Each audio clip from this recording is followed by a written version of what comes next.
it is 1, and your power play multiplier is 3. Let's take another look at those winning numbers. Remember, there are multiple ways to win. We'll see you back here Wednesday night. Good night, everyone. Live from Augusta, you're watching News 1226 at 11. We're dry today, but tomorrow may be a different story. We have your first alert forecast in just a moment. And for those in Columbia County dealing with brown water, we have the latest information you need to know. Good evening, and thanks for joining us. I'm Wrdw. Happening now, you can help fight food insecurity in your community in the Spooky to Be Hungry campaign. Last year, in the wake of Hurricane Helene, Golden Harvest Food Bank had to pivot the annual campaign to help with food needs. And as we continue to recover nearly 1 year later, volunteers are calling on you to help. Your Kennedy Payne joins us live from the newsroom now. Kennedy, how are volunteers coming together to fight the rise of food insecurity since Helene? Well, Spooky to Be Hungry is one of Golden Harvest's biggest food drives of the year, bringing together schools, businesses, and neighborhoods to collect food and raise money for families in need. And with food insecurity at an all-time high, help couldn't come at a better time. Nearly a year after Helene, hunger still haunts our area, but Spooky to Be Hungry is bringing the community together to help. Now is the time to rally your team together. Last October, volunteers packed 2.4 million meals as the campaign transformed into something different. It became our disaster relief campaign. Our community came together and helped rally food and funds to help those that were affected by Hurricane Helene.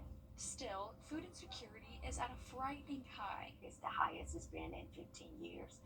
1 in 6 individual is affected by food insecurity, and that number, 1 in 4 children are affected by food insecurity. Which is why Golden Harvest is asking you to help scare away hunger. We also accept non-perishable items. We're able to help those that are still not in their homes or still living in the hotel. Golden Harvest hopes to distribute 1 million meals by the end of the year. Behind the goal, volunteers and staff who remember just how urgent the need is. Scary, not having power or water, and my first thought was to get to work to see what I can do to get food out in the community. So this season, the scariest thing around is empty plates. But together, the community is proving we can chase hunger away.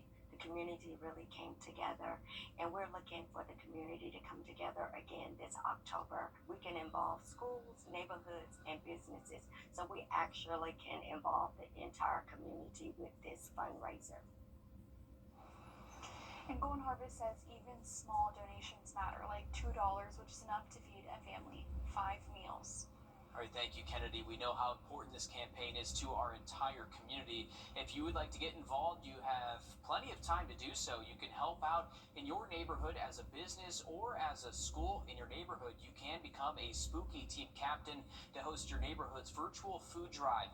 September 24th and 25th will be the orientation days for the captains. For businesses, there is a lunch and learn on August 29th and a breakfast on September 9th. And schools can request a Spooky bin to collect non-perishable food donations. So what items should you prioritize for the Spooky to Be Hungry campaign? Well, canned foods with low or no sugar, canned meats, pasta and rice, grain, cereals, dried beans, peas, and lentils. We will have a link to its Spooky to Be Hungry campaign on our website, wrdw.com, and our News 12 app. The last day to drop off donations is November 7th. Switching gears to weather now as we take a live look outside I-20 Riverwatch Parkway. Emily, we were dry today, but tomorrow could be a different story for us. Yeah, we'll definitely need that rain gear with you. It might not be raining when you first wake up in the morning, but as we go throughout the afternoon, those rain chances will start to increase. Right now, seeing a light shower moving into Saluda County, but overall, most of us will be dry overnight tonight. And again, starting off dry throughout the day tomorrow, 81 at 10 a.m., 85 by noon. We'll top off right around that 89-degree mark as we hit that afternoon high tomorrow, but rain chances will really start to increase as we go throughout really 3, 4, 5 p.m. tomorrow. So rain is in the forecast for us. Unfortunately, it's going to be here for the next couple of days. Wednesday may be looking a little bit drier. Thursday, we'll see that chance of scattered showers and thunderstorms. Then once we get to Friday, Saturday, widespread. Now, it's not going to rain all day Friday and Saturday, just a better chance for us to see more scattered showers and thunderstorms, but we'll keep a close eye on it. I know a lot of activities are going on throughout Friday and throughout our weekend, so we'll have more updates as we go throughout the week.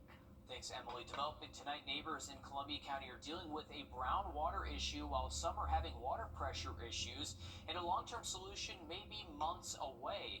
We spoke to neighbors today, some telling us brown water is coming from their sinks, kitchens, showers, and washing machines.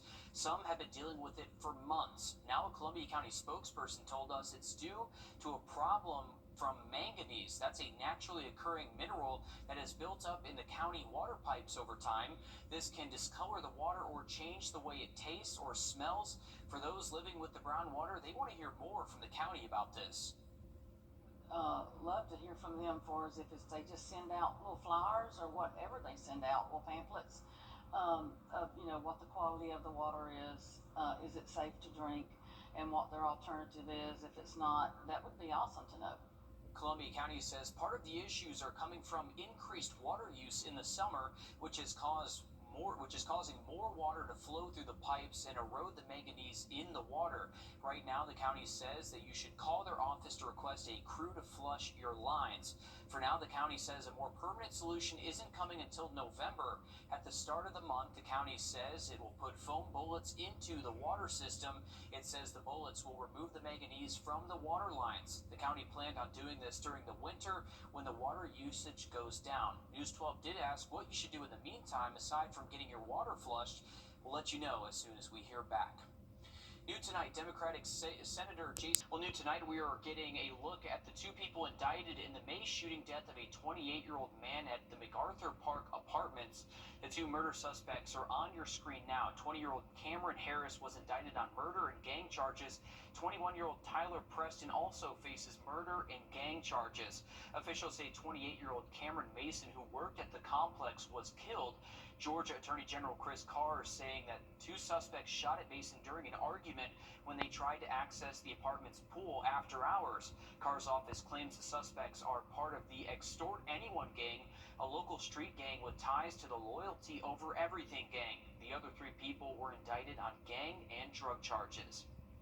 Well, new tonight, the Columbia County Sheriff's Office searching for the missing mother you see here on your screen. You should call the Sheriff's Office with any information that you may have. 36-year-old Samantha Williams was last seen this afternoon or at around 3:30, leaving the Publix on Riverwood. Her daughter says Samantha told her she was going to get some ice cream and would be back. Now, the Sheriff's Office says she was last seen on camera at Fury's Ferry in Evans to Lock Road, where she got in this red car that you see there on the bottom right-hand corner of your screen, headed towards South Carolina. Now, deputies do not think Williams is in danger at this time. She has short blonde hair and wears glasses. Emily?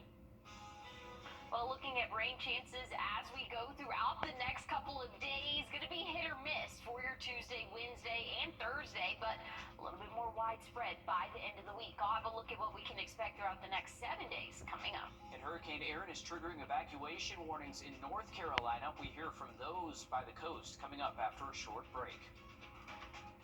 At Parker's Kitchen, we make the heavyweight champion of chicken tenders. Almost twice the size of our competition. Twice the size, twice the taste, and a better value at Parker's Kitchen. First Alert Weather, where accuracy matters, keeping you alert during severe weather and helping you plan your day. We put our money where our forecast is. Each weekday, our forecasted high is within 3 degrees of the actual high. A local charity gets money in the bank. By being 100% accurate for a full month, over $1,000 went to a single charity. No other Augusta station is on your side the way we are, keeping you ready for anything and putting our accuracy to work. The First Alert Weather 3-degree guarantee, sponsored by Top Doctor. I've got this dream. Now, your First Alert Weather with meteorologist Emily Acton. But we're still tracking a few light showers moving into Saluda County, but most of us are dry and will stay dry overnight tonight. Tomorrow morning, not looking too bad, but have that rain gear with you as we we go throughout the afternoon, those rain chances will increase, about a 30% rain chance around 1 p.m. And then once we hit around 3, 4, that's when those rain chances will really start to increase for our afternoon. So again, make sure you have that rain gear with you. It's not going to be a total washout all day, but those hit or miss showers as we go throughout our afternoon. And I know this model is not really picking up on as much rainfall as of recently, but the earlier two models, pretty confident in the coverage for, again, around 3, 4 p.m. for us. So here's a few of those showers popping up on the future cast for us. Even as we go into Tuesday evening, we have that chance for a hit or miss shower. Once we get into our Wednesday, things are looking a little bit drier for us, but hey, check this out. This is the tropics right now. Hurricane Erin, currently a Category 3, just downgraded to a Category 3, was a Category 5 earlier this weekend, Category 4 throughout the greater part of the day today.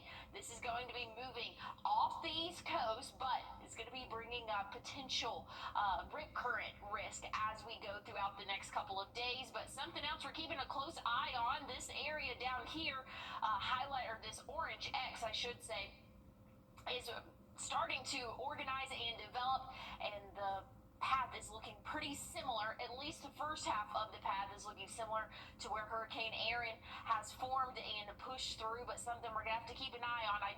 It'd be very rare for it to follow the exact same path. So again, as we go throughout the next 2 to 7 days, we'll keep a close eye on where those latest tracks are starting to form. We also have another area of concern just off the coast of Africa. It's got about a 10% chance of development here over the next couple of days. But if you're headed to the East Coast over really the next 5 or 6 days, just know very high, dangerous rip currents all along the East Coast. It does not matter where you go in Georgia, South Carolina, even North Carolina, there is going to be very dangerous rip currents. So make sure that you are aware of that if you do have any travel plans. But if you're here staying at home, we'll be tracking a few of those light showers as we go throughout our Tuesday afternoon. Wednesday, looking to be one of the drier days out of the next 7. Once we get into Friday, Saturday, a little bit more widespread showers and thunderstorms. And as Emily just said, Hurricane Erin, a powerful Category 3 storm. Its impact is being felt at beaches up and down the East Coast. Aaron Gilchrist reports from North Carolina's Outer Banks, where there are evacuation orders tonight. Tonight, Hurricane Erin barreling through the Atlantic, causing flash flooding in Puerto Rico, sweeping through the Virgin Islands and the Turks and Caicos Islands. The hurricane, now a strong Cat 4, is expected to stay well off the North Carolina coast, but it's already triggering mandatory evacuations along the Outer Banks, where waves could reach 20 feet.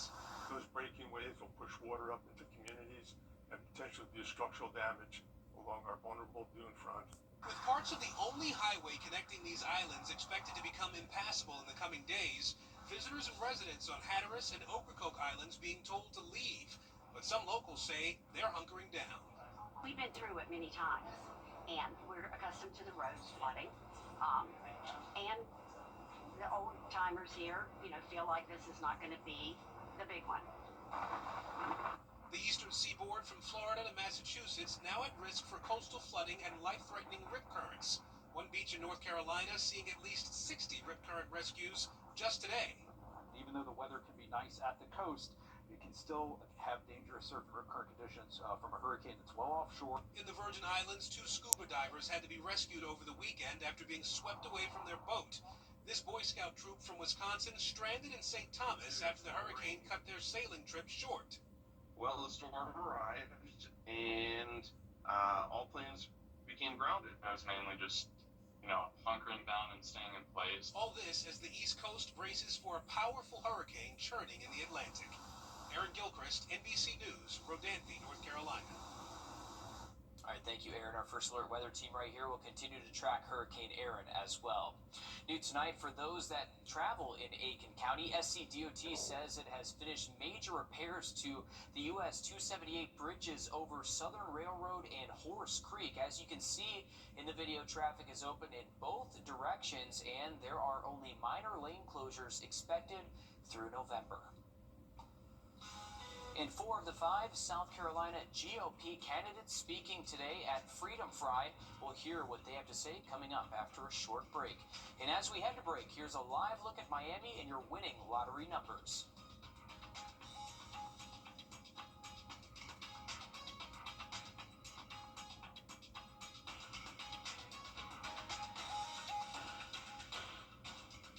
Time and Temp, brought to you by your First Alert weather team.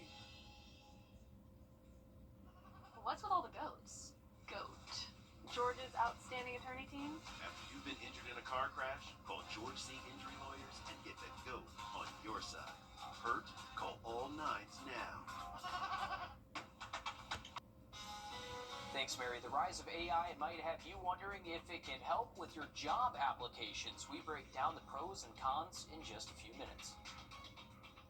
This weekend in Augusta. At GeraldJonesHonda.com. Hey Green Jackets fans, when you're at the plate, there's nothing worse than striking out without ever swinging. You gotta make the most of your chances. And after a car accident, you can't just sit back, let life throw heaters at you, and do nothing. Call Austin Jackson, the official injury lawyers of the Augusta Green Jackets. This weekend in Augusta, it's the Hot Tub and Swim Spa Expo. Save up to 50%. More than 30 models on display. Hot tubs, swim spas, therapy tubs. This weekend at the Columbia County Exhibition Center. Get coupons at nationalhottub.com. First Alert Radar, powered by Jim Hudson Automotive Group. AI technology is changing the way we apply for jobs and the way companies hire. More companies admit to using AI tools to weed out applicants, but AI can also help job seekers create cover letters and resumes. In today's Consumer Watch, Jen Sullivan breaks down the pros and cons of using AI when applying for a job. If you're in the market for a new job, be patient. It can take a while to get hired. It can be really difficult to get yourself seen and get yourself noticed. Don Fay with recruiting firm Robert Half says it can take up to 6 months to land a new job. And Resume Builder estimates 82% of companies are now using AI to review resumes. Many are using AI tools that are looking for keywords, key phrases, key positions that people have held. Don't let that discourage you. Job seekers can also use AI technology to make the application process easier and faster. Faye recommends tailoring your resume and your cover letter to every job you apply for. And she says AI can help you do that. Copy the job description into the AI site and ask it to create a cover letter. You'll need to include your experience and why you want that job. But treat this as the first draft. Proofread it.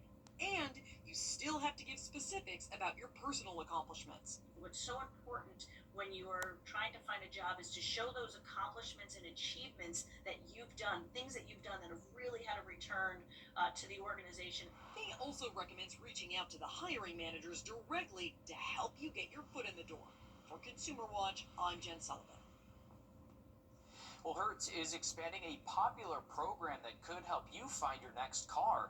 The company is bringing its rent-to-buy program to more than 100 U.S. cities. The system lets you try out a car before you buy it. You can take a car on a 2-hour test drive or rent it for up to 3 days at a special rate. If you love that car, you can buy it on the spot, and Hertz will waive the rental fees. Emily? Well, looking at what to wear tomorrow, definitely have that rain gear with you. We are tracking a few showers, and I'll have a look at your 7-day one more time coming up. Your What to Wear forecast is sponsored by Bojangles. With the fall football and soup season on the horizon, Campbell's Chunky Soup and Pabst Blue Ribbon Beer are stirring things up with a collaboration that probably no one saw coming. They're offering 2 soups infused with PBR flavor without the alcohol here. They are beer cheese with potatoes and chorizo soup and beef bacon and beer chili with beans. The soups will be available exclusively at Walmart stores later this month, and you may even see food trucks at Walmarts to promote the collaboration. Emily, not something I would have seen coming. Could be watered down soup because it's PBR beer. We're not too sure. But I may have to try that. You know what I'm sure is I'm not going to test it out, so I can tell you that. Well, I'll let you know how that one goes. All right, stick around. We have more news and weather coming up if you're up early for our morning show starting at 4:30.